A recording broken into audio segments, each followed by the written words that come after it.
Hi everyone, and welcome to the next episode of the Guiding Light podcast. Really happy to be here today. Really looking forward to this episode. Today we're joined by Sophie. Hello. Nice to have you here, Sophie. Thanks so really much. pleased. Really pleased. And obviously Benny Boy, as ever.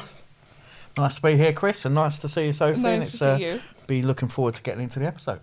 Absolutely. So let's do it. So Sophie, we met a little while ago, not that long ago actually. No, very new friends. Yeah, absolutely. But you reached out to me on LinkedIn. Yeah.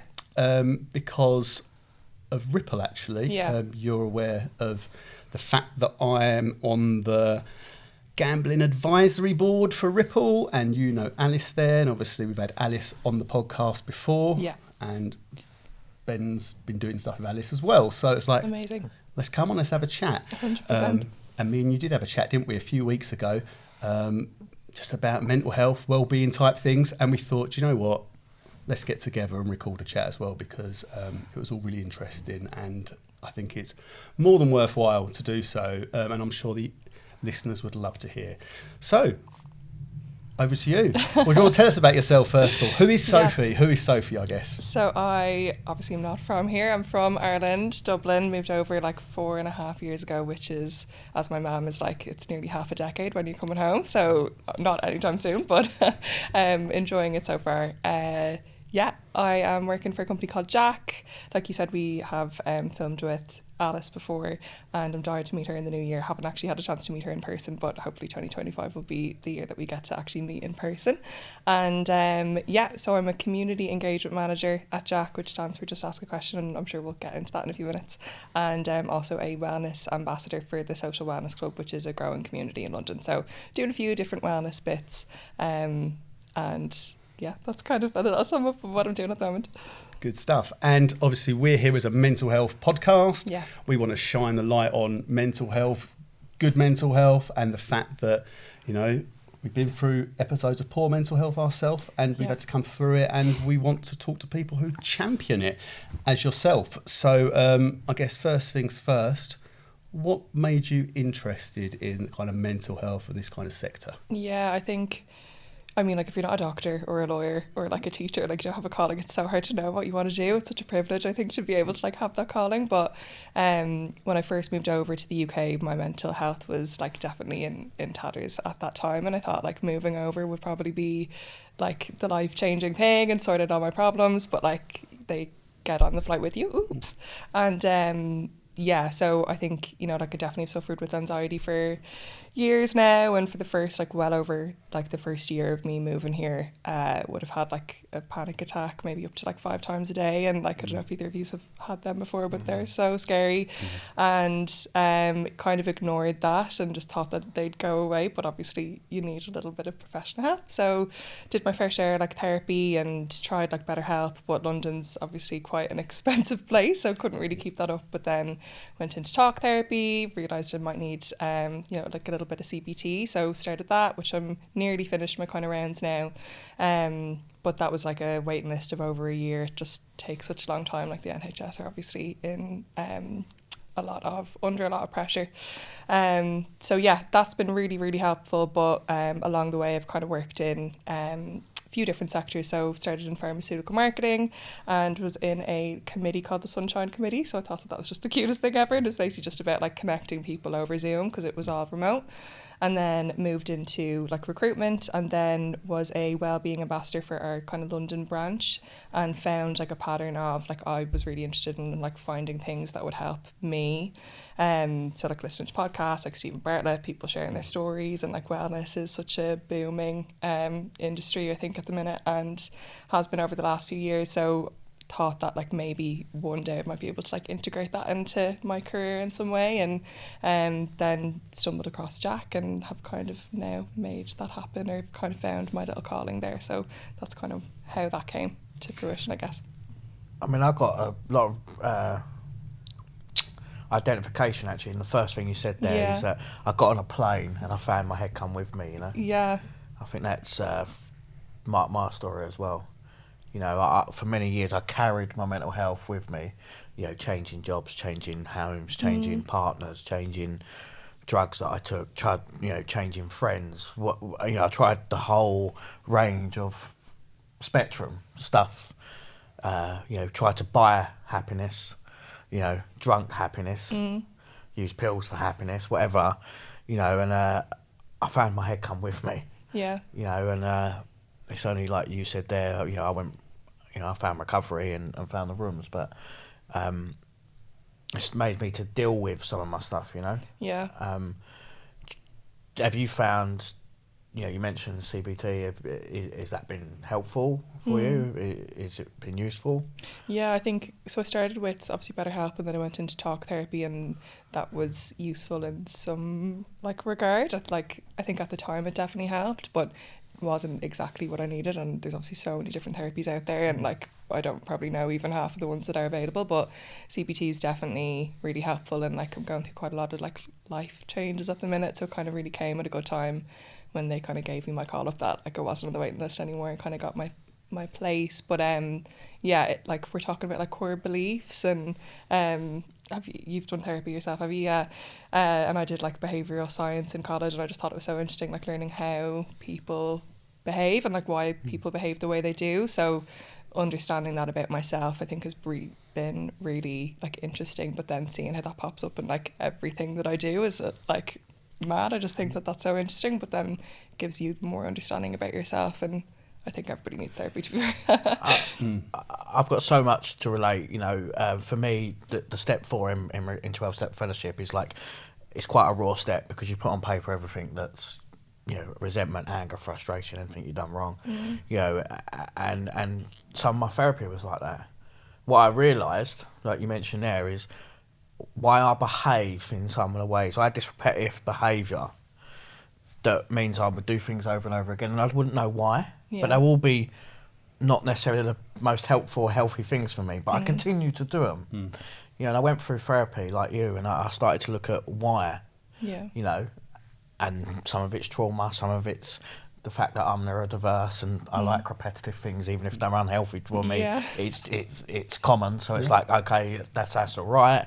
And I started to unpick those elements of my life. I felt quite raw, is the truth. When I started looking deep, but it's so powerful when you realise I still make mistakes a day, and then I go, that's why. At least I've got an answer to it. And actually, it eases my anxiety, because sometimes I used to feel like I'd done stuff and get so frustrated that I've done it and not know why, and then do it again. So now I can do it again, and I go, And that knowing why is important, isn't it, I think, because it gives you the opportunity then to do something about it if you want to. Maybe you don't want to at certain times, because sometimes a lot of things come up at once, and it can be quite tempting to try and change everything at once, I think, and that's not always possible. So I guess, did you find that, and did you find that lots of things came up? You don't have to tell us what they all are or anything, but did you then have to think, this is the one I'm going to work on now, and get help for that, and then did you move on to something else, or how's that looked like in your mental health journey? Yeah, I think kind of what, going back to what you've just said, where you would have certain behaviours that you would do out of habit, and thinking that they would help you in that current situation. So I can't remember my certain examples that we were speaking about in the last few weeks, but if I would feel really anxious, then I would put my headphones in, and I would kind of read a room, and I would analyze everything that's happening, and then I'd put my earphones in, and then I would disassociate from everything, as opposed to probably needing more a connection, for example. So I might actually remove myself and go and be by myself, where that's not actually what I need. So even though I think that that's giving me comfort, it's actually making it worse, or it's cementing those thoughts that I feel. Do you know what I mean? So I thought that was really interesting, because it's a habit that you think that's self-soothing, but it's actually putting you further into that, I don't know, situation of being more anxious and kind of going in on yourself, Yeah, and all at the time you feel like it's better, because it's not putting you in a situation where you feel uncomfortable, but the important thing is to feel some discomfort to get to you a need place. to sit with it. And how have you found that? How did you do that? Have you managed to not put the headphones on? Have you managed to not walk away? Have you managed to put yourself in those places and get through that discomfort? And How's that felt? Have you felt that you've grown through that? I think definitely like baby steps and like you're going to be making mistakes along the way. Do you know what I mean? So I think like having a therapist there to kind of like hold you accountable, and like if you, I don't know, you don't need to be hard on yourself while you're going through all that either, and you might like do the same things again and again, but like it's going to take a long time. So definitely baby steps, and that's like one example of many that we're kind of working through. But yeah, I think I'll probably need to, I don't know, keep practicing for like the next year or a few. I'm working on similar to that at the moment. So I got diagnosed with autism, and I struggle socially. I really struggle socially. Yeah. And I used to, earphones on, walk away, not go to events, not even go, because I think, I just can't do it. I've always felt like being on my own was the best policy. And I am comfortable in my own. I do like a lot of my own time. That I've realised that I do need to give myself free time. Yeah. But actually, I do want to be loved and and liked, Of course, and be around people. But I've never been 100%. able to allowed myself to do it because of my neurodiversity. Like I've just gone, oh, that don't feel good. Great, I'll go into my shell, headphones on, walk away, podcast. Yeah. Or I would go to an event and talk to one person that I knew, and I'd corner them in a corner and just talk to them for the whole night, and then I've gone to the event. So I really get that stuff, and something that's really helping me as well is that I'm writing it down. That's so helpful. Oh my God, I like try to journal everything, and like I've been doing it over the last years, and then even looking back at that and kind of seeing like how far you've come and like your mindset and everything. I think that's really helpful. I have a million thoughts going on in my head at any given time, so even just like trying to like put them somewhere so they don't live in my head, I think that's helpful. So I'd agree with that. Yeah, so I've journaled it the same thing, just to see the steps, from where I was to where I am. And reality is also managing my expectations. Like I don't think I'm ever going to be perfect at it. Like I try and live for perfection, right?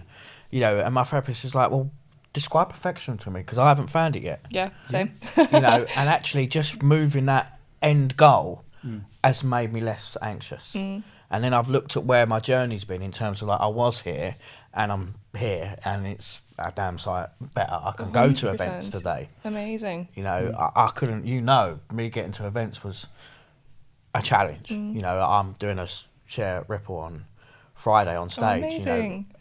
I've always wanted to do it. Yeah. I've just never had the ability to like even get to the event. Yeah.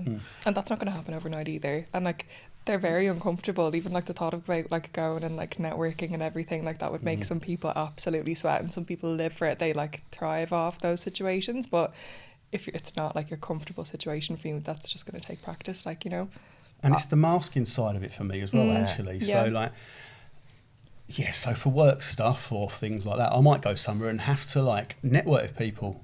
And it's okay, I can do it sometimes, but a lot of the time I'm feeling uncomfortable. I don't really want to be around that many people, because I know it makes me knackered, and I know my head's all over the place. Yeah, emotionally drained, everything. Exactly. Yeah. I can go home and I'm absolutely burnt out, but I'll have the smile on my face, I'll be in there chatting to everyone. It's not natural for me, it's not where I want to be, but it's something I sometimes have to do. Yeah.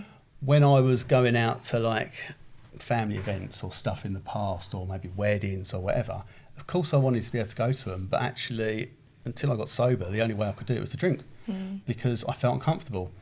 But since I've stopped drinking, I now realise I enjoy them more, and I can go. But I also recognise they can make me very tired. So it's leave about as well. Yeah, you don't exactly. have to stay the whole time. People That's put it. themselves under so much pressure, and like, But everybody thinks they have to stay, don't they? yeah, I like be the recognise they last don't. one standing. Like, no, you don't. You can also get a good night's sleep and leave when you want to. Exactly. You know. And it's all right to know as well, like maybe you see this as well, like the next day I know I'm going to be tired, so don't arrange to do something else the next day, whereas Yeah. you used to. I think for me, I have an exit plan.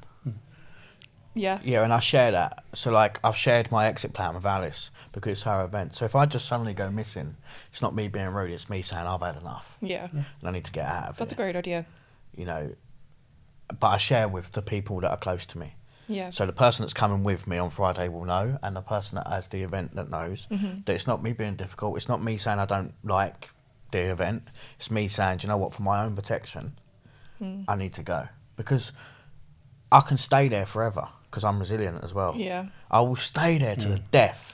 I'll be driving home at 2 a.m. in the morning, like with matchsticks in my eyes, because I had to be the last one there. Yeah. And then a knock-on effect for me because of my mental health It's and not worth anxiety. it, It ruins my weekend. Of course. It'll ruin Saturday, Sunday. I'll be in bed Saturday. Yeah.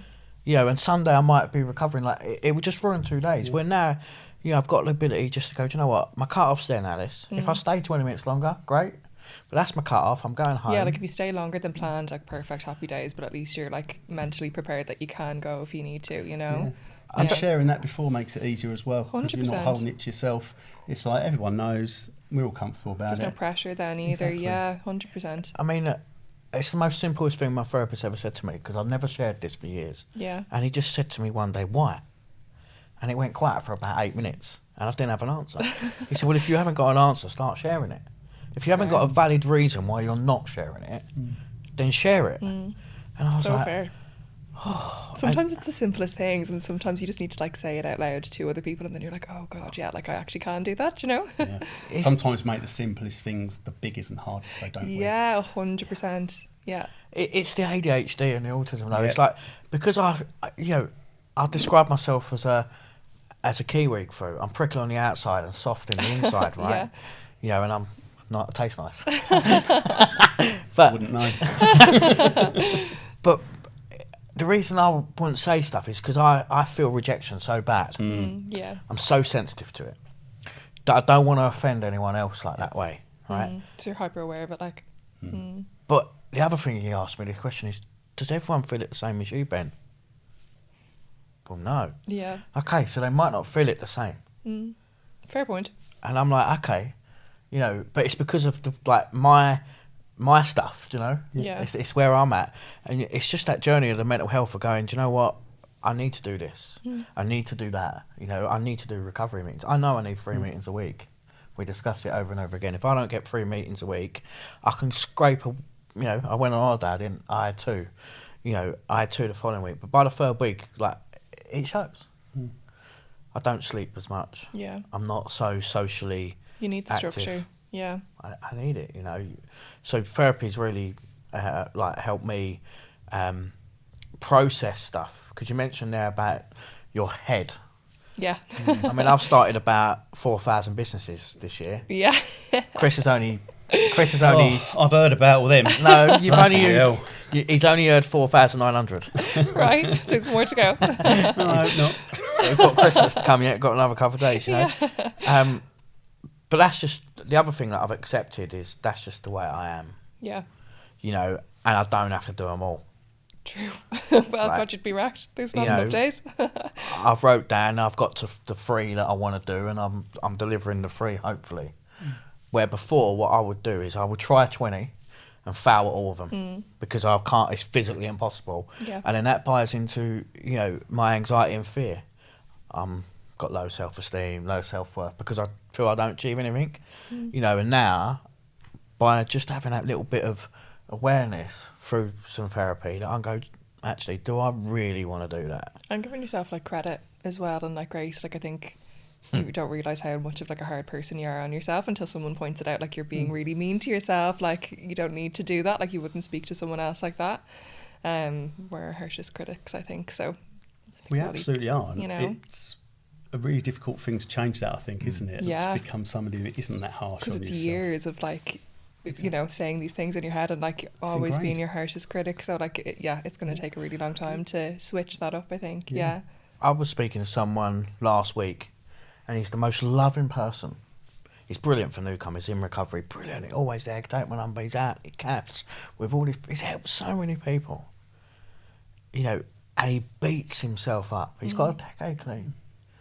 And he started the change about 9 months ago when his therapist said to him, why don't you just be as kind to you as you are to them? Like, you're kind to all these people, you know.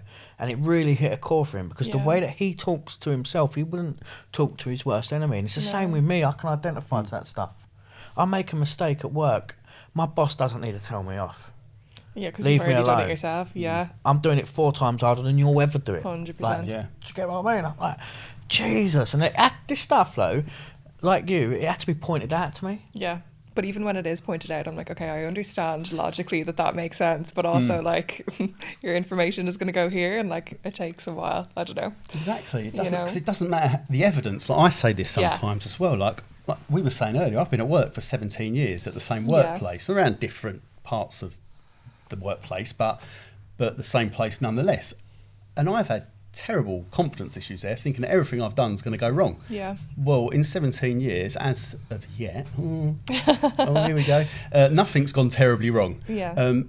So there's that evidence there that says, you're okay at this, Chris. You've got to be at least okay. You're probably pretty good. 100%. But every day I think, oh, done that It's wrong. not everyone, though, like, all the time about everything. Because, like, I don't know. us three are saying the exact same thing. Like, it just must be an everyone thing. Unless, like, But you're maybe delusional. it's people like us, which is why we have to work on it Yeah. to not feel like that. Maybe people do, but I don't know. Some people look like they've got a lot of confidence in what they're doing. Yeah. I had a similar conversation with what I would consider someone neurotypical. Mm-hmm. And I think I come to the conclusion during this conversation, it was a 4-hour dinner, of we all experience it the same. It's how we process it differently. Mm. How I process stress, rejection and confidence is different to how he deals with it. Fair. Right? He gets on with his life and he's got some outlets, and I procrastinate and it goes round and round in my head. Yeah. And that's the difference. That's what I've found. I don't think it's the feeling's different. Yeah. I think it's the way that I respond as being a neurotypical and autistic and ADHD to someone that isn't. You know, he's a really good friend of mine. He's seen my career. He's been an absolute mentor. He's helped me massively in recovery. Like, we're best mates, you know. And he just deals with things differently. Yeah. I do think, though, maybe part of it is not understanding the feeling, so of the emotion, and therefore not being able to process it. So do we feel it the same or do we feel it differently? It's like, I don't know, because that person might be feeling excitement and know they're feeling excitement. I don't know if I'm feeling excitement or anger, and it takes me time to work that bit out. And I think articulate it, yeah, yeah. and Like, sometimes even, I can't. So. We were having a discussion that was really important to me. And I was debating whether to do what I'm doing now. I took a risk. I've left the company that I was at. Yeah. I've started my own business. I've got a few contracts that I've doubted I would have. We've just launched a charity, me and Chris. Yeah, I know. Amazing. That's so great. Congratulations. You know, and I was having a chat with him. And I was in this self-doubt of like, can I do it? Can I do this? There's so much paperwork, all this kind of stuff. And my risk profile being neurodiverse is different to his. That's why he's in the same job. Right? That's the why he doesn't want promotion. He knows everything in routine. This guy is really good at it, but he doesn't want the risk. He wants the stability, right? All my life I've searched for like more. And I've just got to a place where I don't need to anymore. Does that make sense? That's great. He's like, you're starting to settle down, but it's taken me a longer curve of maturity to get there because I didn't know how I felt. Yeah. I feel things, someone will say something to me, and my version of it is just not sometimes reality or how others perceive it. Sure. It's valid to me because it's mine. Does that make sense? Absolutely. Yeah, I see it sometimes. You know, I'll give you another example. Someone sent me an email. And they sent it to 3 people. The way I read the email was different It'll be to the so other different, 2. yeah. I that's rang them right. up and they said, "What are you talking about?" I said, "This geezer, blah, blah, blah. What's he doing?" I'm like, Yeah. what are you talking about? Because the way that I see it, Yeah. right? You know, and that's the bit around therapy that you mentioned Yeah. and support network. What I can do now is I forward it on to someone that I trust and it's like, what Can does you this translate mean? this for me? Yeah. Like, can you put it into my language? Yeah. That's why I No. think it's always better to like be in person or on the phone because like people will read things differently. Like they'll read it in different tones, everything. So like, Yeah. I'm a caller as opposed to like So if somebody's shouting at you on the phone, you know you're being shouted at. Yeah, don't you? yeah. Doesn't matter. No, I'm autistic. I don't know. Are they really angry? Let's push them a bit more. Real. What I'd like to, such a knob.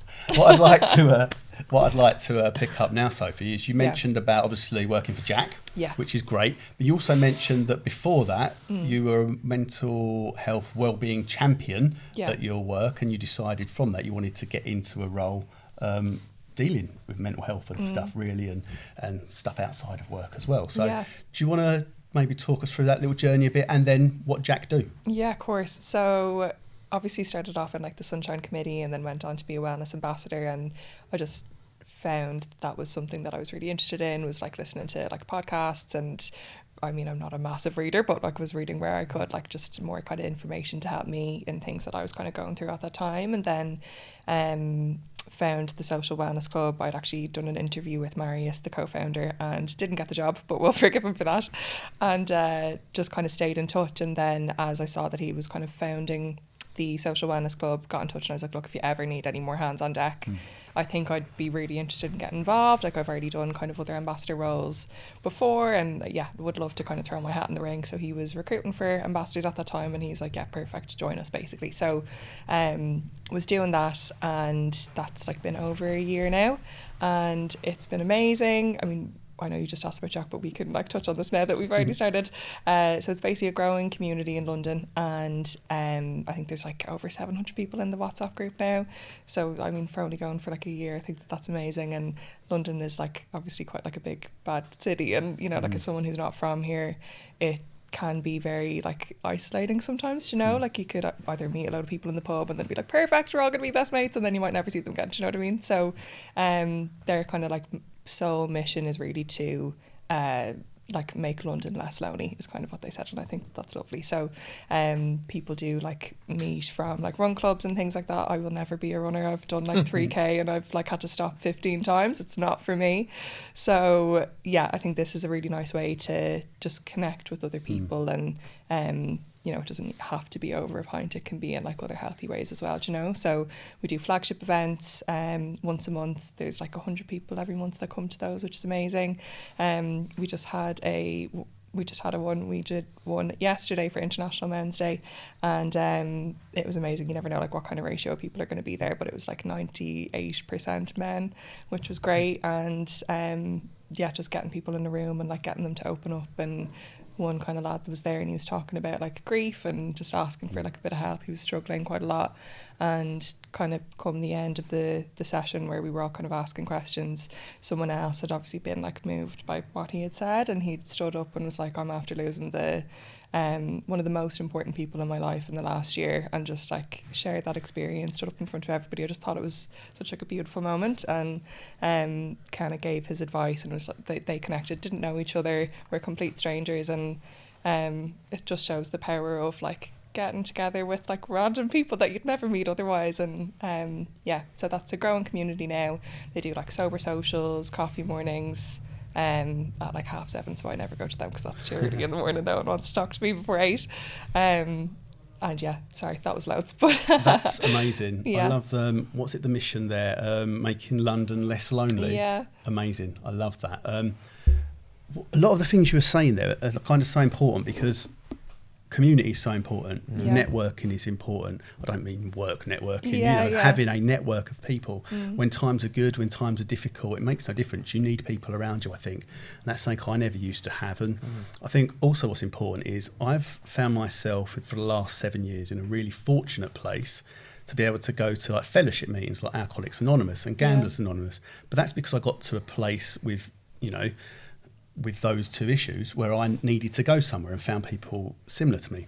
But actually what's important is that there are groups and places to go where you can go if you haven't got an issue with alcohol like me, or if you have, you can go as well. But you know, you don't need a real reason to go there other than I want to meet people. I want a place to talk, because we should all have those places. 100%. And that's so refreshing for me to hear that, to be honest. Really, really is. And you mentioned yesterday's event, sounds amazing, and you spoke about that person sharing how what they'd been through to help others. Yeah.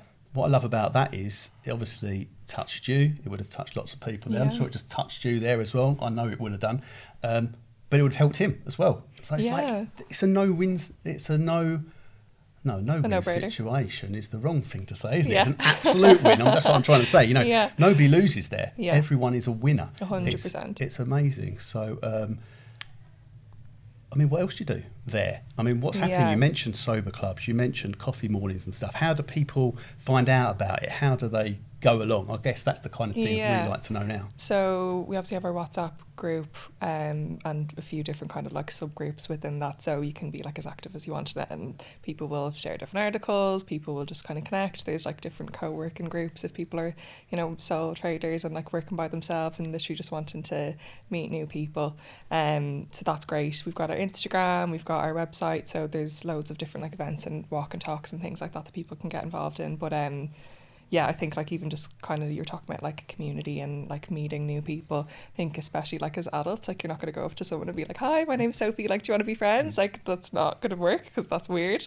But it's so hard to like make new friends as adults. And I know like a few people in work were posting about that recently, and I think post COVID it can be like if you're used to just being by yourself and like working like completely remotely, people are used to maybe being a little bit lonelier than they should. And yeah, I think it's good to have some outlet that you can try and break that, I guess. I don't know. Yeah, definitely. Yeah. I've from the workplace actually. I think we're connected on LinkedIn. But, Yeah. I've started to do walk and talk meetings with clients. Yeah, amazing. So, I got some interaction on my post, but actually, do you know what? One, I got more out of the meeting. Yeah. Two, I got my steps in, so it's more healthier. And actually, the conversation flowed better. Yeah. From two people that we get along professionally. Like, we've worked together for many years. He's a supplier of mine. We've never had a crossword, but we're a bit clunky when we talk. There's not much. Do you know what I mean? We've not got not much on common. That's reality. He's good at his job. I'm good at mine. We've been a supplier-client relationship. Never had a bad word. Christmas cards, birthday cards, right? Perfect. When I went there, I had a meeting with him, and it was like a different person. Yeah. We both said at the end of the meeting, "Wow, I knew more about him." He's never told me about his kids and his family life. We're talking about his kids and family life. And that only improves, not just our relationship, that improves our working relationship. Yeah, 100%. It means I'm connected with him more. I felt good coming away from the meeting. Yeah. He felt good. And I just thought that's so powerful. And I've done a few of them, and it's really, like, pinged me. Why don't we do much of it? We've got... I know. We mentioned London. Yeah. London's got some of the best... like sites and parks and it's got a zoo and that the country has to offer, and we just don't use it. Yeah. Or a lot of us don't. I went and had a walk over Regent's Park the other day. It's gorgeous, and like people are just so used to being on Zoom because it's more convenient, more convenient, but then like you don't have any of that like connection. Like it doesn't compare. Like how tall are people over Zoom? Like you're never gonna know. And like, do you know what I mean? I think you can't compare. Also, you mentioned about community, and I'm blessed. I go to NANCA, and I'm blessed to have a fellowship so big to deal with my problems. But a similar thing happened to the grief thing with me. My partner passed away in September 23, and I'm really sorry. I shared it at a meeting, and a guy that had 30 years put his arm around me and said it's gonna be all right. I was like, what? And he said, it's just going to be all right. Just don't use today. Talk to people every day. I met him for 12 weeks. Like every week. We met on a Tuesday afternoon, and it was just so powerful. This was a guy that I probably want to even talk to. Like, I have nothing in common with this man. At all. We're different race, we're different age. We just wouldn't have met. He's turned out to be a really good friend, and we have a laugh and a joke, and and it's what a beautiful thing. Just from that one, from being vulnerable in that place, for someone to say it's going to be all right. He took me for a coffee. He shared that he's 30 years clean. He told me about losing his son. And I was like, wow. And then we talk, we text, we have a laugh. He gets something from it. I get something from it because he wins. He was talking to me about him getting something from me, because I shared to him. I said I just feel like I'm taking, because I was in a really tough place and I was just downloading a lot of stuff. Yeah. And he said no. He said I win. One, because I get out of myself, my own head, because I'm helping someone else. Fair. Like that's rule one. Two, when you are clean in 12, 14, 16 weeks, year 2 climbing, so the satisfaction that gives me. Yeah. We're all at service. If I can be at service for someone else. So I think it's really important. And the stuff that they're doing, around, different subgroups. Yeah. Is brilliant. I mean, I was just reading an article yesterday about tradesmen in particular. Yeah. That have higher suicide rates or higher mental health issues due to working on their own and trying to be macho man on a building site when actually they're not, So I think that's really important, to have a subgroup where people can connect. The construction industry are really suffering a lot. I think we definitely, like, I'm in JAAQ, and we'll get into that in a minute, but there's so much work to be done, and like it is very much like obviously like lad dominated industry still, and like I think that'll be like a few years before that changes, but like for men to open up in general, obviously just International Men's Day yesterday, like it's hard, and you need to be able to be in a safe place where you can open up and things like that. But for like sole traders and construction, it's there's a lot of work and a lot of help to be given to them, I think, for sure. What's from your perspective, obviously being a year, what do you think holds men back from really, like, because we hear it a lot, men don't talk, or men should be able to talk, and what's your perspective on why that doesn't happen? God, I don't know, but I have all the answers for the men. I think maybe, like, obviously people say that like women are better communicators. We just like are, apparently, and sorry, and maybe it's just like articulating it, and you know, kind of we will mirror what we've seen from others, and I mean, if we're mirroring off like other women that are able to open up and talk a little bit more, and then the same kind of goes for the men in men's life. If they're not doing it, then maybe it's like kind of passed down that way. I don't know, I wish I did have all the answers, but no, but that makes sense, I think, to me, because I think, hey, look, this is very general, and I know things aren't general in the world, of course. but I think women do talk to each other and have spoken to each other over a long period of time, so feel comfortable doing that, which is probably why actually when I came into recovery quite a lot. Okay, I had lots of men I spoke to, but I found really comfortable talking to women a lot of the time rather than men, because I think they were used to being in those situations more. For us, it came with quite a lot of discomfort, I think. Like we said, discomfort's good because you get through it and then you're in a better place. But I just felt like it came more natural to them. And if we felt like when we were younger, if we were sitting with a group of friends, we wouldn't really talk about that stuff, even though we should have done. We didn't talk about our feelings, not really. And it was only when I went to a place where other people had been through things like me, so I knew that they'd already been battered, that we could start to talk, where really what we need to do is talk well before that. 100%, as opposed to like getting to like breakdown or like crisis point. It's all about like not getting there, like trying to prevent that. But that's why what you guys are doing is so important, like having two like co-hosts of this podcast, like, and being, I don't know, like champions for that, and like opening up conversations, that's so important. So it's amazing. No, totally. But I was going to say exactly the same before you jumped in there about what you've just been talking about, because you're setting up, or not you personally, but you know what you're involved in. It's setting up opportunities for people to come together, communicate, to talk, when otherwise they wouldn't have done so, and probably well before they get into places where they are right at rock bottom. 100%. Which is great. It's so wonderful. I mean, I love it. You know, we talk about an elevator in recovery, but you can get off on 1 or you can get off at 99. You don't have to go to death, you know. Yeah, true. And actually, some of the stuff that you're putting in place is like early intervention. Yeah. If people can talk about this, they don't have to go and, you know, inject drugs or gamble. You know, there's a solution. Because you do that, like running away, we're trying to like mask your problems, you know, as opposed to like doing like the hard work, like you said, and like sitting in the uncomfortable. People don't want to do that. It's not comfortable. Do you know what I mean? So it's having these conversations that maybe it'll spark some sort of a, I don't know, thought in someone's head, actually maybe that it doesn't need to be this way, you know. And it's probably easier to sit in that discomfort when you're doing it with a group people. Of people God, who you know and you're already communicating with, and so that's where it's so powerful, isn't it? Because you're not just turning up when times are bad. And even like, I think some stat maybe came out recently about like our events. I think it's like 70% of people who go to our events all go by themselves. So like that takes such like courage to go by yourself into like a big group environment, and I think that's just amazing. I just seen that the other day, and was happy with that. I think also the message around like the community stuff that you're doing is, it's also more important for the people that don't say anything. I often pick up a lot of stuff from a room where someone hits a chord, where they share something, and I think, oh, that goes on for me. But it just makes me feel better because I know someone else is experiencing that. And that's what some of the community stuff's all about. They don't necessarily, people might not necessarily share back, but they'll take something. It's about taking something. They're like listening, like they're absorbing it without like giving that like vocal confirmation. Like it doesn't always need to be that. It's just like being in the presence of people who are opening up, and that's so powerful in itself. And it might just be the start of awareness.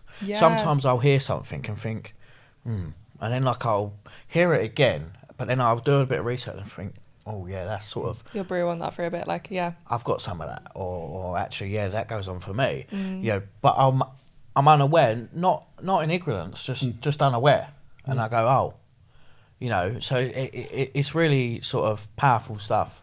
I think it's brilliant. You know, community. I mean, we have a laugh in recovery where I spent a fortune on rehabs and stuff over the years, you know, and I can go to this room for nothing. And it's the only place that's kept me sober. It's the only place I've got long-term sobriety, you know, and it's free. And that's amazing. God, like, that's so good. And people could spend like so much money, like you said, like changing your job or like buying new clothes or whatever. But sometimes it is like resources like that are amazing. And the fact that they're free is just such a bonus, you know. I've got a question around. You shared that you come over from Ireland 4.5 years ago. Yeah.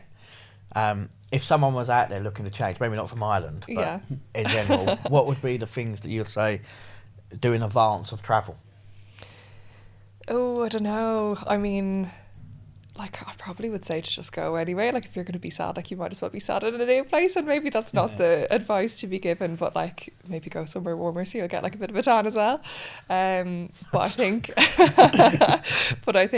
I don't know, like doing the work, and like, maybe if you're not ready for therapy at that stage, like having those difficult conversations and just like finding even like one or two people that you can open up to, I think is so important. And that's step one, like literally just get talking about it. And but I'm not going to push therapy on everybody, but I think it's just so important. So like, yeah, you need some sort of an outlet to express yourself, whether that's like through art, whether it's like, God, everybody's having like, instead of a mental breakdown, doing like an ultra marathon. Wouldn't be me.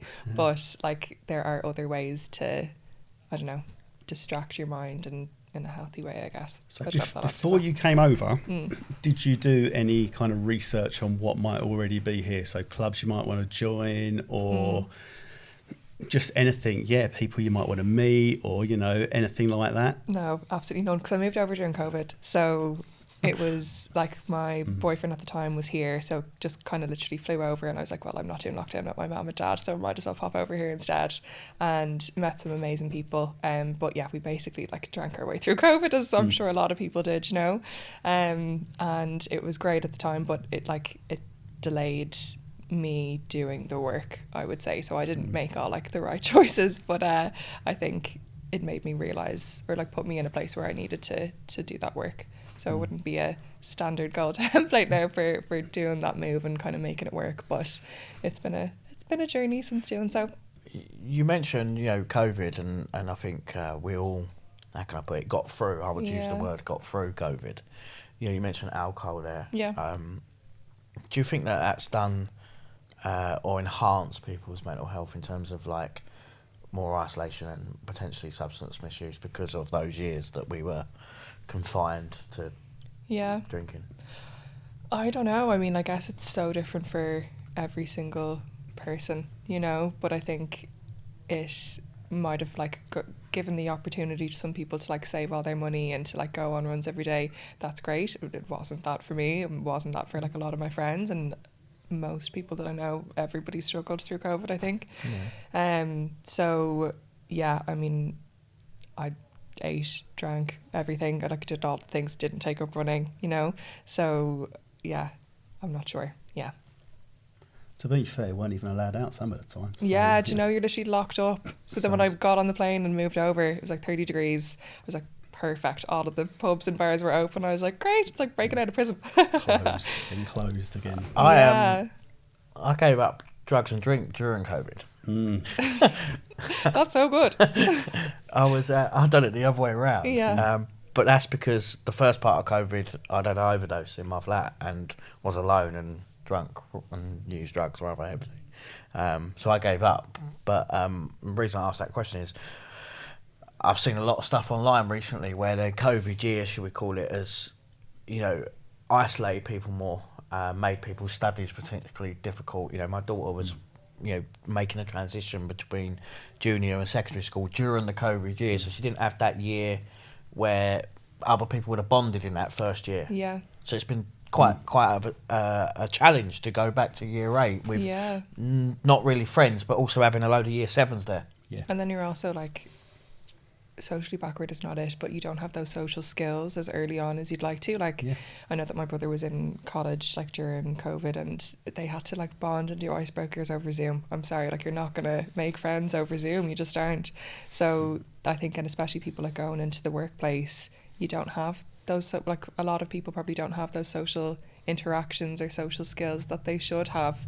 And then like people are constantly on their phone the whole time, and like they're working through screens, so it's probably a really difficult time for people making that transition from like being in school to going to college and then to like actually going into the workplace. Then it's much harder to have those connections, maybe, do you know? Yeah, and I think actually it's something that we need to recognise as workplaces and stuff, isn't it, as well, that, you know, over those difficult years there will have been issues. So actually when people might be coming in as maybe new apprentices, graduates at that kind of age, how might we need to help them in a different way to what we have before? And that's, you know, maybe where wellbeing champions and stuff in a workplace become even more important than they already are. And they're incredibly important 100% already, aren't they? So let's jump back to JAAQ, Yeah. actually, because we haven't done that bit yet, have we? skimmed over. Yeah, so JAAQ, let us know all about what they do. Perfect. What you So JAAQ stands for Just Ask a Question. It is basically a mental health startup, and has a platform which is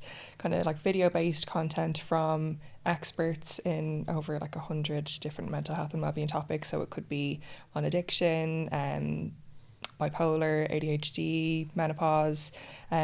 We've loads of content on there and from the right resources, but then also, which I think is the most important, is that we have people sharing their own lived experience. So it'll either be like a celebrity or a professional athlete or just some of the other amazing people that we have on the platform talking about you know, how they've gone through different experiences and how they're currently living through those as well.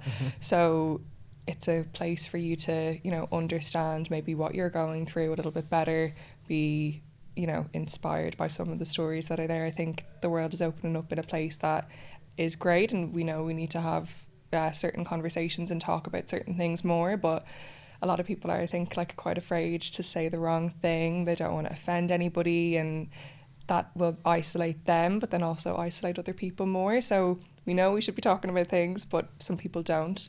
And what this does is it gives you the place to ask the questions that you feel like you might offend someone by asking, or just a safe place so that you know like what language you can or maybe shouldn't be using when talking about like disability or like neurodiversity or anything. So it's amazing, and everybody there is really passionate. We basically just want to give the world answers that they might need, and if you're struggling through something, know that you're absolutely not alone. It might feel like at the time it's really unique to you, but someone will have gone through something that you are going through, and we're equipping people with that information basically. Brilliant. And you're definitely right, there's always other people who've been through it, isn't there? Yeah. Even though I guess all three of us will have felt this. I know you have and I have, just not sure if you have, but I imagine so. We've all felt in places where we're the only one. We're the only one who's been through this. Nobody else will understand. And then once you talk about it, once you open up, you realise there are so many. I think that's why these platforms and stuff are so important. I think it's where like videos, it's messages from people with lived experience who've been through difficulties themselves to share that hope. It's why we do this podcast, for example, because I think prior to this, you had to find somebody, you had to talk to somebody about it. This way you can do that bit of research first, can't you? You can just be there and think, oh, my life, that person's been through this. It's how I found out about my ADHD originally. Well, I say found out about it. I was listening to a podcast and started laughing. I was in a terrible depression. I wasn't doing anything. I was laying on a bed for hours and days on end and eating food. I couldn't get up. I felt terrible. I listened to this podcast and it was about ADHD, and I started just laughing so much. I think this is me. This is it. I think I've found out what's been my issue all this time. And it's from that I took some steps to find out whether I did or didn't. And I was diagnosed, and then my life has changed ever since. If it wasn't for that podcast, would I ever have asked that question? Would I ever have thought about it? Because I didn't know I had it. But you don't know until you're exposed to like understanding what something is. So Yeah, I mean, I was talking to someone yesterday who was like 45 years it took for him to get a diagnosis. Like, and I think everybody's talking about ADHD and saying that, like, you know, everybody has it now, but no, it's just like years of people not being diagnosed properly. And that's a scary place for so many people because they might still not know. They might not have come across a podcast like yourself, do you know? So I think people are naive if they, you know, I've heard recently it's like everyone's getting it now, everyone's got that ADHD. yeah, as if it's contagious. Like, It's no. like COVID, yeah, Yeah, lockdown. do you know what I mean? And the person that asked me that, I said, do you want mine? Take it. I don't want it. You know, if you want it, it's fine, you can have Yeah. it, it's free. Let me tell you, you Yeah. won't want to be up at 2 o'clock in the morning with a pen and paper writing the 19,000 job that you're going to start this year, right? Yeah. You know, I'll be honest with you, I just felt I was weird and insane. That's reality. And I used drugs for many years, as you know, and it's not the only reason I used drugs, but it switched my head off. It made my head quieter. It allowed me to sleep, even though being drunk sleep is still not the best of sleep. It's better. I was getting more sleep, drunk sleep, than if I didn't. You know, because I couldn't quiet my mind. Yeah. You know, people would say, "Do meditation." I can't do meditation. I can today. It's really hard. You know. Yeah, trying to shut your brain off. So I think there is a. I also think, you know, and it's an opinion. It's not no scientific evidence that we are the first real generation that grew up with technology, and I think Yeah. that's changed how a lot of us receive information and perceive the world. So true. Because we, you know, my generation, that's, you know, I'm 37. We were the ones that really started secondary school with like Facebook and MSN and all that. Oh my God, So MSN. I haven't heard about that in ages. So we've grown up with it. Yeah. I think that has changed the way that we live. So there is probably a large proportion of that has got ADHD, Yeah. or is understanding it a bit more. The other query I raised was, you know, there wasn't so much knowledge on stuff 30 years ago. Yeah. So it was probably here, but those people just struggled.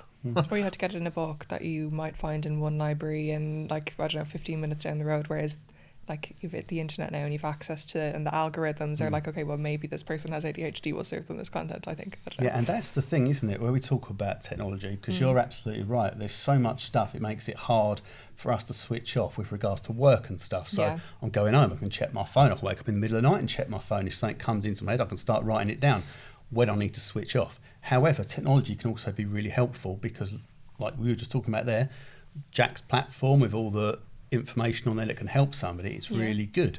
So it's that balance between what is helpful and what is very, very unhelpful. Yeah. And sometimes it isn't even that the thing's unhelpful, it's just that we can't turn ourselves off from Yeah, it because as well. like it doesn't turn off. Like the internet is always there. So if Yeah. you were, and it's also an addiction. I mean, like Yeah.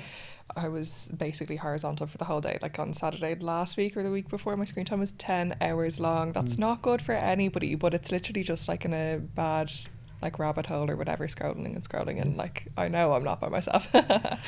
I think the pendulum's starting to straighten a bit though. So when internet started, it was just all on. There was not much resource or content that was, you know, awareness stuff. And I think what's happening now is we're seeing more awareness stuff, and that balances because I know where to go. You know, I know that I can Google stuff, or someone's got a clip, or you know, just you know, we was doing a podcast recently, and the guest before showed us a clip around alcoholism. Right, we both like identified straight away. Like, so you can get identification, you know, but that's taking time to catch up. I think there's still a bit of an imbalance, and I think that's like, you know, really important. You know, the internet's helped me with my autism mainly because a lot of autistic people don't necessarily talk about it as much because they struggle or they don't have the platform. So I've had to go and look for it, and you know, I think that identification piece has been important for me to go, do you know what? Yeah, okay, that is me, and what support do I need to put in place? You know, That's great. It sounds stupid, but like we were discussing, I come into recovery, I never paid bills. You know, I just never knew how to. Like, do you know what I mean? I just didn't know how to. But I struggle with it. My ADHD doesn't want to pay it, right? And it stays there. My autism wants to have a balance, right? Yeah. And it just all gets overwhelming, and I just leave it there. Now what I've done is I've got tools in place because I've talked to people that makes myself accountable. I've got as much on direct debit as I can. And when Perfect. I get a letter or a bill, I take a picture and I send it to my person in my support network to make myself accountable. Oh, great. That's so good. You know, so that's got some great stuff from it. Yeah. Do you know what I mean? But I think it's really important that it's there, but we need to be careful around some of the narrative around. You know, I see it on LinkedIn quite a lot now with people making comments. You know, I just think we need to be really careful about that, because I see a post that was really interesting. Someone put this up. Everyone's getting ADHD now, and the comment underneath was, "Yeah, they've been fouled for 30 years by the NHS." I think it was that Ellie Middleton. I think I was like, that she Yeah, it posted might well something have like been. that. Yeah. That was great. No, this was in the comments. Right, weren't- okay. And I was just like, well, he's right. And that's the reality, though. Like, it's not like it's just some new, like you said, like virus or something that someone's picked up. Like, it's people being undiagnosed for years and years, and like the system and the waiting list and everything. Do you know? And I think one of the other issues with it is it's like you can hide it from people. Yeah. So if I'm going to work and I'm doing a really good job at work, Yeah. it could be going brilliantly. But if somebody walked into my house and saw the state of it, Yeah. or the fact that, and this is true, Yeah. my MOT ran out the other day, I didn't realise. So I can't drive my car at the moment because it's booked in for next week. Now, if I hadn't been so busy with my work stuff, that would have been done. Yeah. But equally, if I'd have done that, my work stuff wouldn't have got But done. nothing can be going perfect all the time. Do you No, know? no. But I think the thing is, people can always relate to it if they haven't got ADHD as well. 'Cause it's like, well, I forget things sometimes. Yeah, it's and then like- it also downplays it. I think like the Yeah. language is so important, and like you said with that kind of comment that you saw on LinkedIn, if people are saying that like, oh well, everybody has it now, and someone actually might have heard that, or it's in a conversation, someone might think that they do have it, then will they like suppress that because they think less of that? Yeah. Do you know what I mean? I actually think it's a gift. Like, me and Chris was laughing. So on the way here, Yeah. we had a mix up on the address. Oh yeah, right? yeah. I see He the thought panic. it said, I said, "Have you sent the correct dress?" It's changed. He said, "No, I've sent the old one." He's then resent a new one, right? And we just had a laugh. I put back, "Oh God, ADHD, laugh out front." And it's like, Hold it's on, actually- hold on. You left out the first bit though. You told me we were coming to a different place. Well, we are. No, we're not. It's the same place as last time. But no, joking aside, it was funny, wasn't it? It's just like our heads suddenly like, ah. Yeah. But it's like, I actually like that stuff. Yeah, But I think laugh now about I've learned to embrace it. Yeah. You, 'Cause that like, used to that's what be, that is.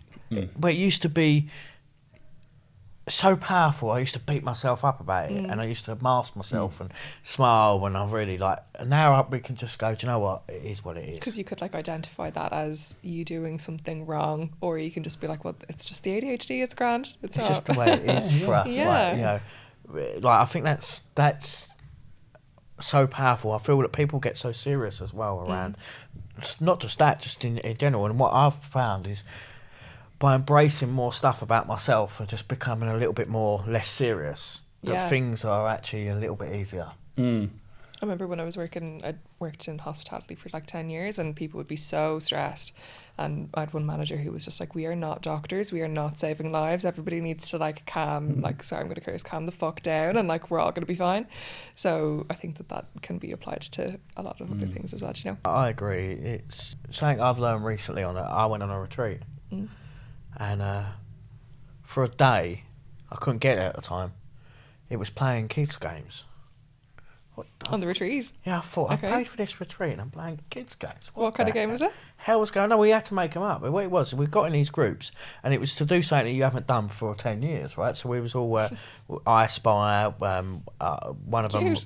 one of them was a dancer, so I learnt to dance for a thing. Anyway, Show us. I sat. Yeah, if you get. Leanne has got the video. I went to bed, right, and I woke up in a better mood the next day. And we had a really good session the next day around, we lose sight of ourselves. We lose sight in being curious. When we're a child, we're curious and we have fun, Yeah. and life's a bit easier. We're told when we get into an adult that we've got to pay bills, and we've got to get serious, we've got to go to work, we've got to have children, we've got to Yeah. have this. And actually we lose sight in actually what life's about. Actually So fair. enjoyment. Like, actually I realised that I can just enjoy myself running around a hall. Did you often play I Spy now? No, but I play Uno, and I've just took up making puzzles. Did you Right? say Uno? I know. I love Uno. Yeah, it's I great have it in game, my that. bag at all times. It's brilliant. Like, Yeah. I've just found out. I mean, I've just been posting recently around. Your I've been doing a puzzles. lot of puzzles. Right. They look great, by the way. It's brilliant. I love it. I mean, I've never done a puzzle as a child, right? Yeah. I went on a retreat.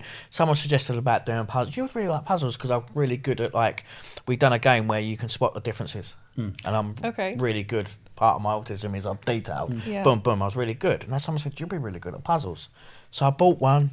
I liked it. Now I can sit there, hour a night. I have to limit myself. I have to have an hour a night. Otherwise, I've done that Titanic in one night. Okay. How long did that take you? 6 hours. 6 hours. Stop it. Well, it looks great. But it's worth it. I do an hour. I do an hour a day. Yeah. A bit of painting. You know, I think there's taking up new hobbies. Like, I think that's really hard, or like you wouldn't even maybe think of doing that as you like get a little bit older. But when you're a kid, like you try every single thing that I don't know you can. So that's so good that you've kind of found a few new things that interest you. And you were mentioning community, but then like even that, I've been onto some forums and sort of asked some questions, and like, I've built a few people that I can talk like adults. Yeah. What do you think about this? What do you think about that? Someone said, have you tried this? It's not paint by numbers, but it's similar. Have you tried that? Like, but that's only coming from connection. Yeah. I'm connecting with others that have got similar stuff going on like me. I've asked a few questions. You know, we jumped on a Teams call. You know, we had a bit of a laugh. You know, and I've come up with some other things. And do you know what? I'm willing to try them, and some of them are really good. Yeah. But I've only got that from like what you like said. The community, yeah. Someone going, have you tried this? I wouldn't even know it was there. I wouldn't even think about trying some of it. I'd be like, oh, no, that's not for me. I don't like that. No. Until you hear someone else might have, and you're like, okay, maybe I'll give it a go. It's that lived then experience. You loved it. Yeah. Like you said, like 100%. on those videos, if someone shares that they've been through it, you're more likely to believe it. Yeah. Also, like, it breaks the stigma. Like, there shouldn't be any shame in what you're going through, like, ever. And I think we can, like we kind of spoke about earlier, just be really hard on ourselves, and like no one's unique to every single thing that goes on in your life. And I think like breaking that down and like knowing that someone else has gone through that, like, don't feel like you're alone, like don't feel like there's any stigma there, because like it's there to be broken, you know. Yeah, definitely. And another thing you mentioned earlier was about language as well, actually. And hey, sitting on something like this, we must very often say what might not be deemed as the correct term for something. And I'm very aware of that and try and use the right terminology and language. But I also think what's really important is that people just want to give it a go and talk about things and actually be open to learning if what is said isn't the right thing, and then make that change. So do you find that at all in what you're doing? And JAAQ, do they find that as well? And what would be your advice to people, you know, if they want to talk about it but feel a bit scared? What would you say? I think, I mean, like, I would be also like afraid to be saying the wrong thing. I think everybody is, and no one wants to make someone feel bad or upset or offend anybody in any way. And even Rachel Mo, she's a disability and inclusion specialist, and she's on the platform, but I had the privilege of going to a roundtable with her in Google in the last few weeks, and we were kind of having a conversation about like disability, and I said like the phrase like wheelchair bound, and I didn't know that like you shouldn't say that, it's like wheelchair user, but she just like like in a lovely way like corrected me. But I'm so glad she did, because if that was to come up in any other situation, then like I wouldn't have known. Like, it's only till someone corrects you or lets you know, like, by the way, like it's actually this. And the way that she said it as well, I think is good. Like, it's not being like, well, you shouldn't say this and putting people down for that. I think it's the approach that people take in correcting others is also as powerful as like having the courage to speak about something that you might not know 100%, but being open to being corrected, I think, is important too. Yeah, and it needs to be a safe space. You need to feel like you're a safe space to be able to talk about it, to then know if it isn't quite right, you'll get corrected in the right way to be able to learn. So I feel that's an important thing, really making everyone feel comfortable. Yeah. I think we only move the conversation on if people feel comfortable to talk and are open to be corrected. Not everyone that says something that's not necessarily correct is looking to cause offence. No, absolutely not. I'd say like 99%. Yeah, like we're all hopefully good people, and some people will want to cause offence, but we'll just leave them to the side. And I think sometimes we just need to look at that a little bit as society. Like, you know, I may say the wrong thing, but it's not necessarily with a malice intention. No. It's just that I've said the wrong thing. I've meant it in the right way. Or I've meant to help. Yeah, sometimes I've meant to help, and like, You know, I was having a conversation with Alice about something, and she corrected me on something. You know, that's one. It's good for my education. Yeah. You know, I've learned something. You know, maybe the next time that situation comes up, I'll be able to land it in a slightly better way, right? Yeah. You know, I think that's really important. That's one of the reasons we're doing the podcast for education as well. Yeah, of course, because you don't know what you don't know. No, exactly. And it's just like, then you'll be able to let someone know that actually it needs to be this and not that. And it, like, we all are just here to learn and like hopefully be better support systems and better people at the end of the day, you know? Definitely, and things change over time as well. That's the Yeah, other thing oh as well, God, isn't 100%. it? So it's like being aware of that and wanting to learn. And actually, I think that's one of the other lovely things you said earlier. Was about reading. You said I don't really read very much, but because I was interested in this stuff, I just found myself reading loads. It's a bit like you with your puzzles, isn't it? Actually, you know, you didn't know you liked them, and now you're doing loads of puzzles. Yeah, it's cool. But actually, what you've done there is you've found something that you're interested in. You've made that decision to go and find stuff out. And what I think is really important, it's important to me personally, is that I may have been through challenges myself, and it might relate to certain things. Mine can relate to ADHD. I've therefore had a gambling addiction. I've had alcohol dependence. But it's made me more open-minded to want to know about even more. And I think that's what I'd love to see in this world, where people want to just learn and gain this knowledge. So on JAAQ, on the site, when people go there to look at this stuff, you don't just want people going there. I don't just want people going there because they're looking for help. I want people going there because let's all try and understand stuff. Let's make this world a better place. And I think that's the message I'd love to share. Yeah, and it might not be like about yourself. Like your mum might be going through menopause. She might not know how to articulate that because she doesn't understand it herself. So like you want to learn more about it so you can be a better support system for her and then share that information with her. Like it's all about learning to just like help each other out. Like it's like life is tough, do you know what I mean? So if we can just understand each other a bit more, then you know that's all the help, you know. Yeah, I think it's really important as well. Some of the things that's really helped me is we're blessed to have AA, but some of my friends have been to Al-Anon. What is that? Basically, that's for family members, friends, colleagues, whatever, that has been affected by alcoholism, or they know someone, where they can go around other family members that aren't alcoholics that can understand the illness better, right? Yeah, that's great. Because what that done is, I've had people come to me and goes, I didn't realise. You know, and now they've got the education and awareness that they know what's going on for me. Yeah. And actually that's more powerful because I don't need to tell them. Yeah. They know when I'm having a bad day and they call me out. Are you all right? Yeah. Do you want to chat? They can spot like I don't know. Yeah, they can spot it in you sooner. So it's similar to what you guys are doing, but in that state, like that stuff's really powerful. Yeah. Because they're not naive. They're not being horrible on purpose. No. Yeah, I used to, when I was early recovery, I used to go out to people. Oh, you can have one. No, I can't. Yeah. Now they know I can't have one because I've been to those meetings. They know, but they weren't being horrible by offering me one. No, they was probably with good, like something we say at JAAQ is like always presume like a good intent, and I think people should take that like for everything really, like always assume good intent, but they don't realise that it might be like actually the wrong thing that you need. And if you've the people around you who want to like learn how to better support you, like that's so beautiful. So I think the other thing though is that these places like Al-Anon or Gamanon is the equivalent for gambling. There's also organisations that do all this stuff. GamFam is one I'll just think about on top of my head. Say, look, help family members of people who've been gambling. So they help you get the knowledge of that individual, but also they help you to help yourself as well. Because it's really important to recognise that when somebody's going through some mental health challenges or somebody's in addiction, if you're around those people, it affects you as well. It affects you. So you deserve therapy. You deserve to look after yourself as well. And I think knowing that's important. Yeah, like you can't, I don't know, even if you're helping someone, like that also then, like, not drain, because like you want to help someone, but like that will like drain your cup a little bit, and like you need to be able to take care of yourself. And I think a lot of the time people will maybe put themselves to the side, but then like they're going to deteriorate on the way as well. So it's just making sure that we're all taking care of ourselves, you know. Definitely.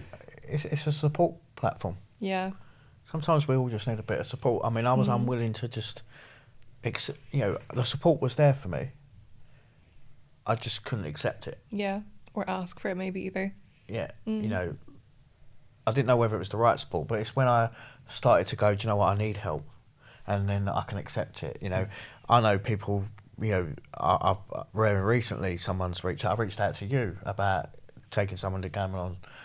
You know, and I actually went with that person to a meeting, even though because he isn't me. They reached out to me about a family member. I took them to a meeting, you know, and they found it really useful. I got them some leaflets. That's amazing. You know, he's armed with the facts, as we call it. He's armed with the facts of the illness now, so it takes away a bit of that judgment. Yeah. When someone behaves that wouldn't necessarily be perceived the correct way, they may have some answers to why that is, and actually try not to judge and actually try and support because they know what that person's going for. And I think that's really important, like with the videos on there, just to see not just language, but just to hear things, like hear illnesses or situations. Because a lot of the time, I didn't know what was going on with me. Yeah. I knew the way I felt, and that's, you know, I had a lot of anxiety, a lot of trauma, a lot of like fear. I struggled to go out and that, but I couldn't put a like, I didn't know. I just knew how I felt. Yeah. You know, I went and done some research and looked at some videos and some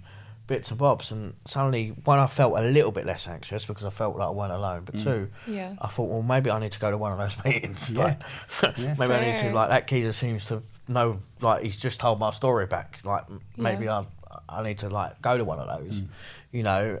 And that's how my journey started. And it could be that, you know, with the stuff that you guys are doing, it like could be just someone's journey. The power of sharing your experience, I think, is huge. And, you know, like, anytime I Google anything, like you were just saying, like doing a bit of research, like Google will always tell me that I'm about to die in 3 months, you know? So, like, it's about looking in the right places to know, you're not going to be told that you've got a shorter life expectancy. I think anxiety that you mentioned earlier on is really important as well. Like, I mean, I get quite a lot of anxious. Yeah. I was anxious today coming here, you know. Same. Something new, I wasn't until I thought I'd told everybody the wrong address. Oh, perfect. You know, not point any fingers. But it's just that, like, it's that feeling of going, I'm not alone. I listen to inspirational stories, actually, in the car. I put a few of them on, like, to just get me going. They just give me a little bit of self-belief, you know. Because the reality is, 99% of the time, it's all right. But my head... It tells you completely opposite. I'm the exact same. But normally with those videos, because I do watch them as well, it's normally like really like moving music in the back as well. So I'm like, this will just suit me. You know. I had someone I know, they dance every morning. Oh yeah, we were doing that last night at the event. One of the guys who was speaking was trying to like push on like getting everybody to like shake. It like boosts endorphins or something, and like everybody was just getting up and like basically doing like a bit of a dance. But apparently it's so good for you. Start your day like that. Yeah, so they're doing 10 minutes a day. 10 minutes? They get up, they have a drink, like a cup of tea. Yeah. They have the 10-minute dance, then they have a shower, and it sets the endorphins off and the positive feelings in their head. That's so good. Right. And he says to me, Ben, he does it in his kitchen. He said, "Don't worry, the neighbours can't see."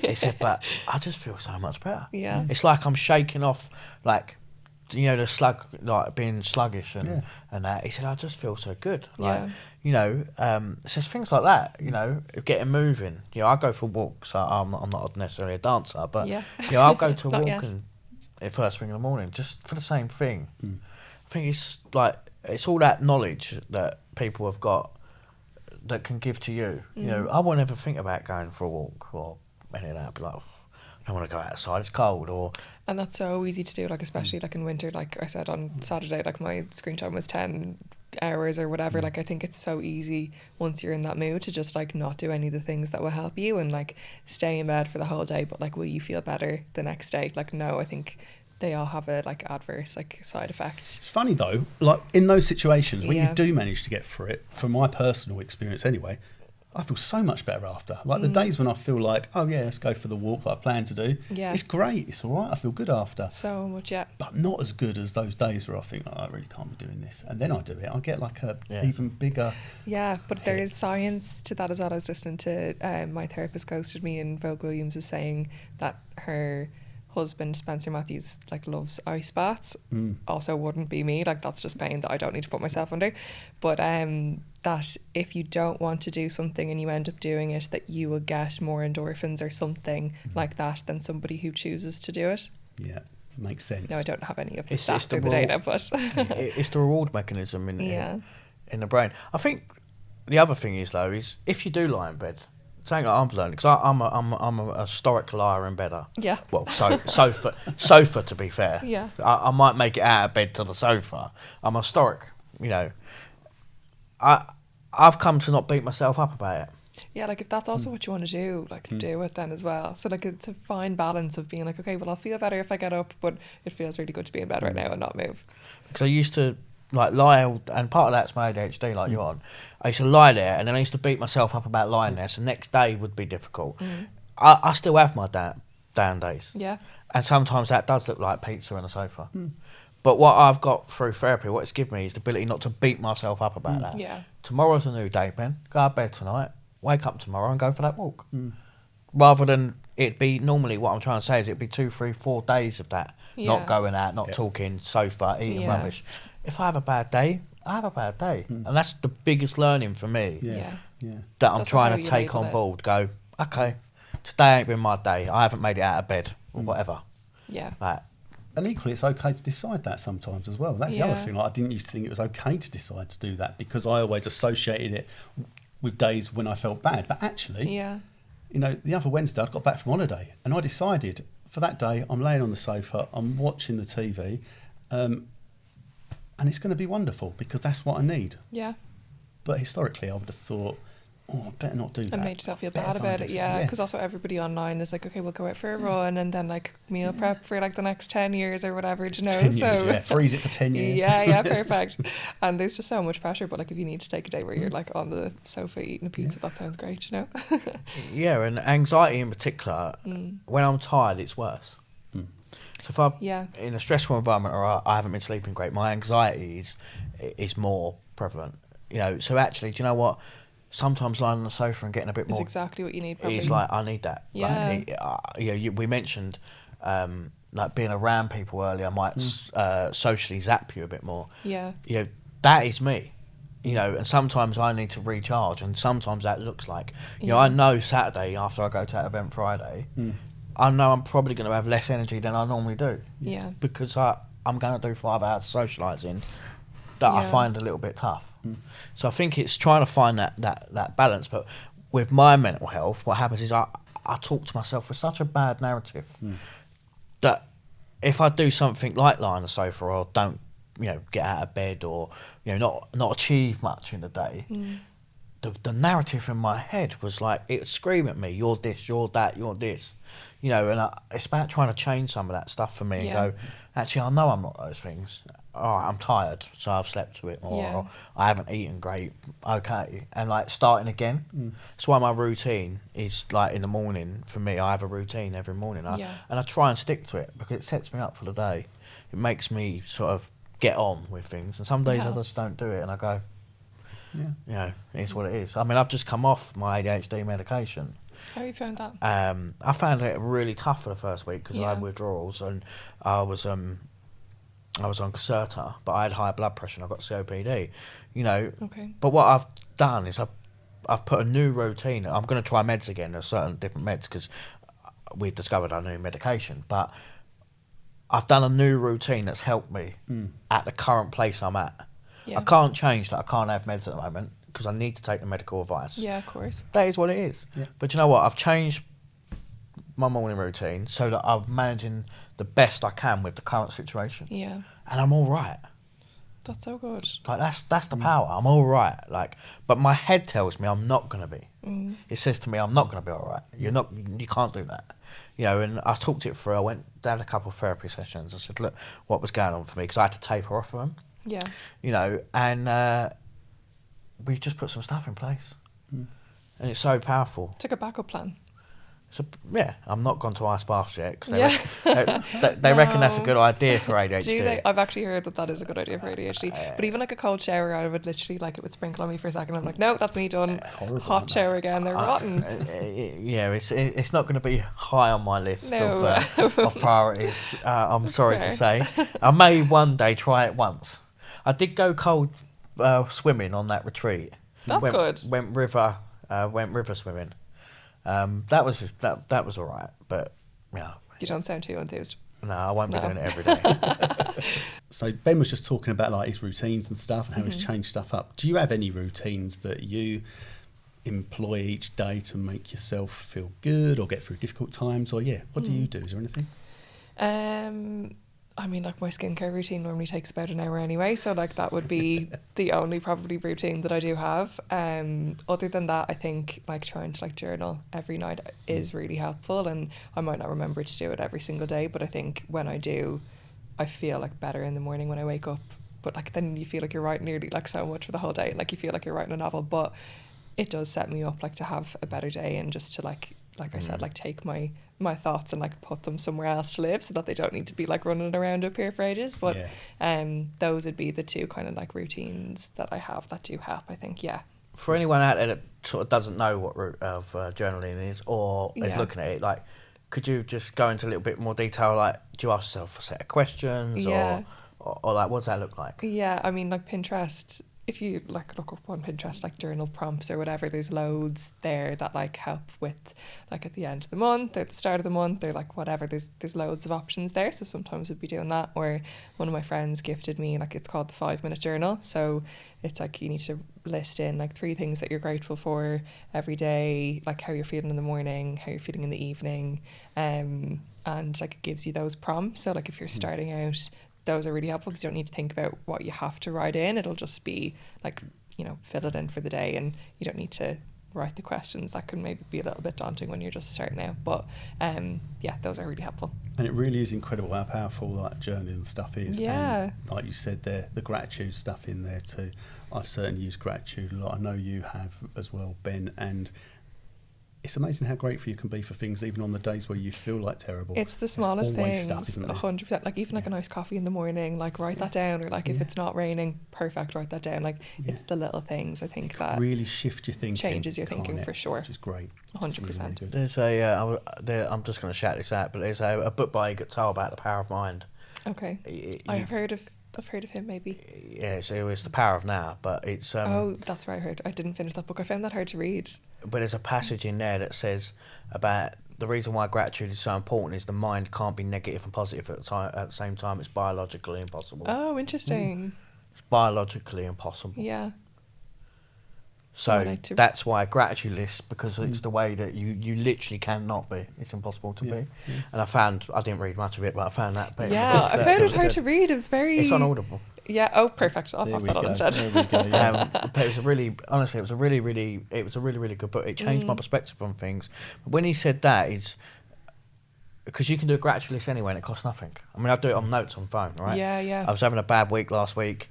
I went to a coffee shop. I write a few things on there. I felt better. It didn't take my problems away. No.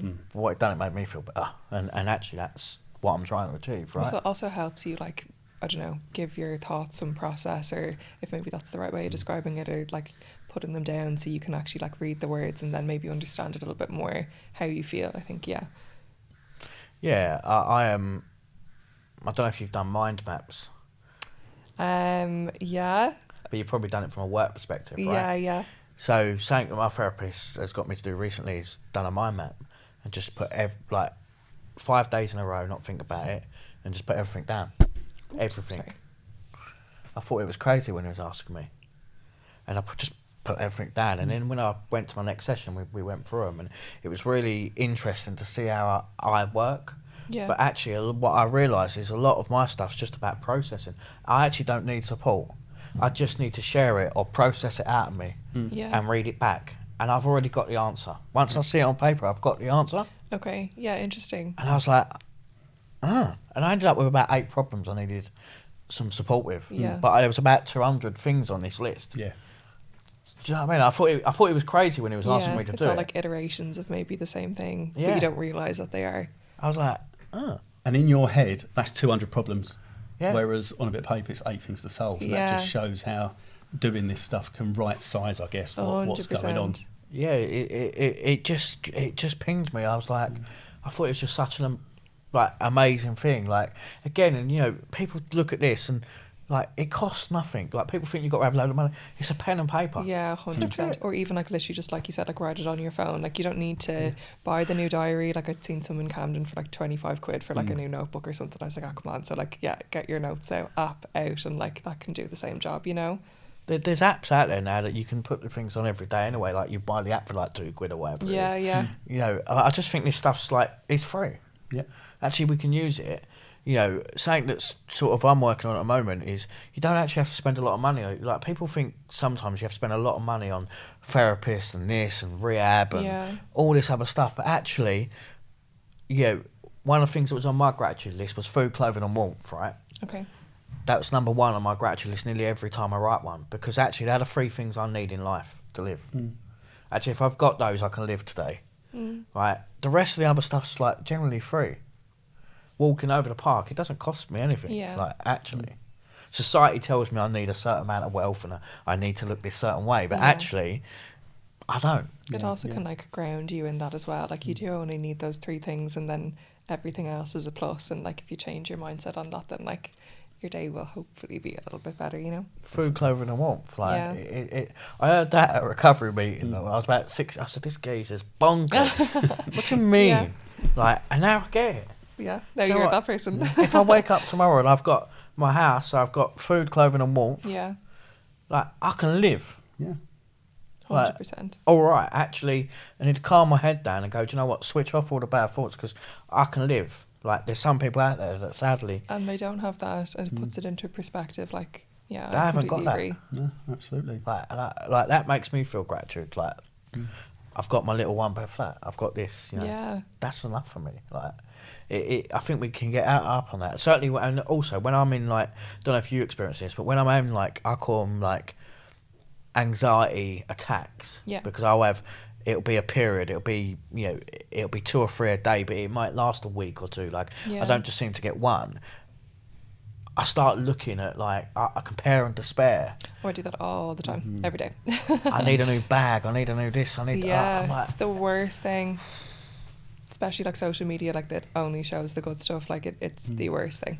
Yeah. and a basket on Amazon you may also want. Oh like, yeah, and it's an algorithm. Like, yes, I do also want that. Thank you for showing that to me, but that won't make me feel better. But I've learned through journaling, what you've said is I journal that stuff. Yeah. What I've managed to do now is that, you know, I've found out that I'm impulsive Yeah. because of my addiction, but also ADHD. Now what I do is I don't act. I put it in a basket and I write it Think about it. on my journal. That's so good. And I send that to my sponsor, that I'm lucky, Support Network, and I say this, and then I cross off 90% of the stuff. Yeah. Like, I That's so actually good. don't need. I actually don't need that. Yeah. And Whereas why you am I would have buying just it? like gotten it straight away before, and then It's the question is about money. We you know, it ain't about where I can't have it or I haven't got the money. It's whether I actually need it. Yeah. You know, and if I actually need it or I want it, like I want a new pair of trainers because I want one, I can have it. yeah, But it just gives me that stop. That journal just gives me that stop. and stops the impulsivity. Yeah, that's so fair. Because I wasn't looking at. You know, I'd go on Amazon and I'd buy all random gadgets. Yeah. £5, £8, £6, £2. They all look great, yeah. And suddenly I'm doing 200 quid a month on Yeah. stuff I ain't even using. I'm going, like, what's going on here? Yeah. Then you're not going to sell them on either, so they're probably just going to go in the bin. Do you want them? Perfect. You like Amazon? If I put Yeah. them on it is though. It's true. Yeah. You know, Totally. it's same with like, you know, food apps. Same thing. you Oh, know. I had to delete Deliveroo. I spend a fortune on Deliveroo because I'm just like, oh, perfect. I'm in the mood for something, you know.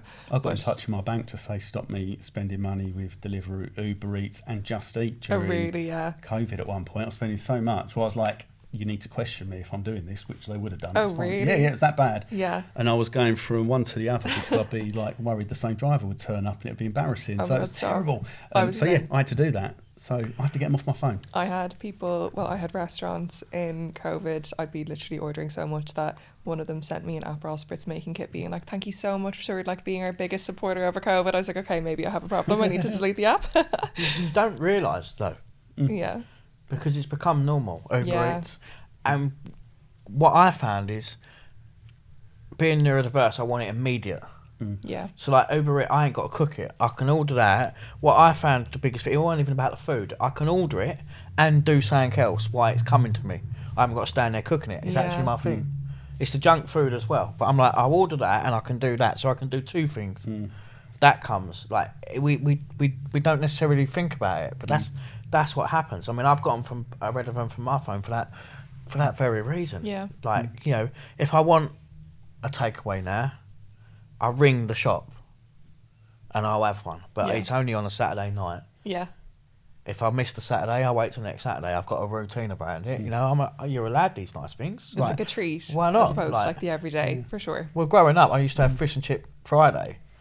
Yeah, you know, that's the thing. That sounds great, though. Well, yeah, yeah, it does, doesn't it? And it's changed from the treat to the norm, and that's what's that's happened true. so much in the world, I think, which puts so much pressure on us all, which therefore has an impact on our heads a lot of the time, I think. I mean, the other thing with Uber Eats and things like that is like you can buy alcohol in it. Yeah, that's so true. You can literally do like all your shopping, but like you don't need to leave the house. You could buy anything. Like that's like dangerous.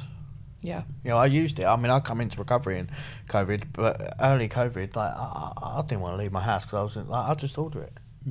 Like it's so easily available. We just don't necessarily think of it. But when I'm doing things like that, I know my anxiety or my mental health is not in a great shape. I'm not like because I'm doing it repetitively. I'm doing it like all the time. Does that make sense? Like I know. Only through therapy. He didn't tell me because he can't. But like after a few sessions, it spelt it out to me. Yeah. I was unaware actually. And now you know it's like a trigger nearly. I can go. I'm doing that again. Why am I doing that? Yeah. You know, let's have a look at it. Yeah. You know, but you can do that for yourself now, and that's amazing. And it's free. Yeah. You know, I just think there's so much. Stuff. I actually got the some of it from an Instagram guy that was doing stuff, and he was actually talking about mental health, but free.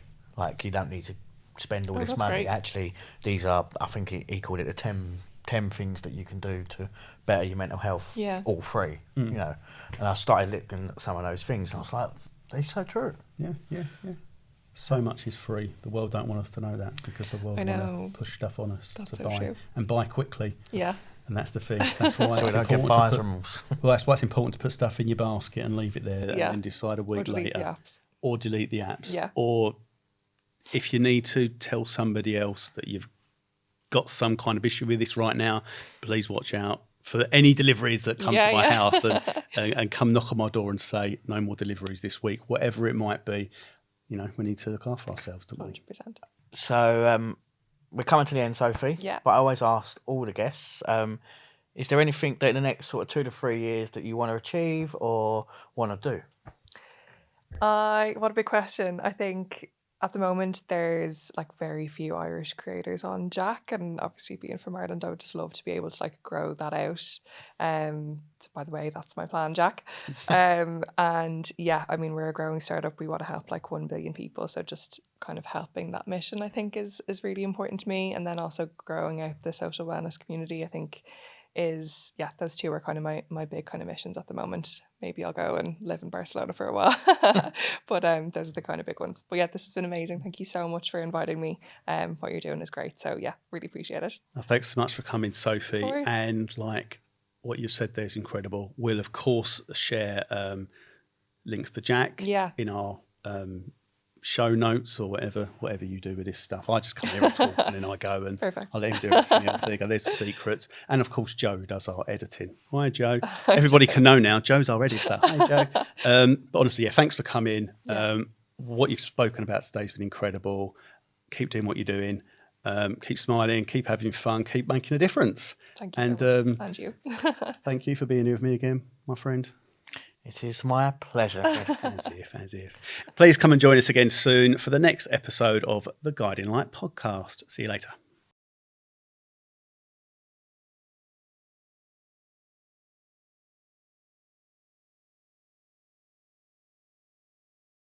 As we wrap up another amazing and inspiring episode of The Guiding Light, remember, although your journey is unique, you most certainly are not alone. If you have any questions or topics you'd like us to explore, reach out please across our socials or via our website www.theguidinglight.co.uk. Until next time, take care of yourself.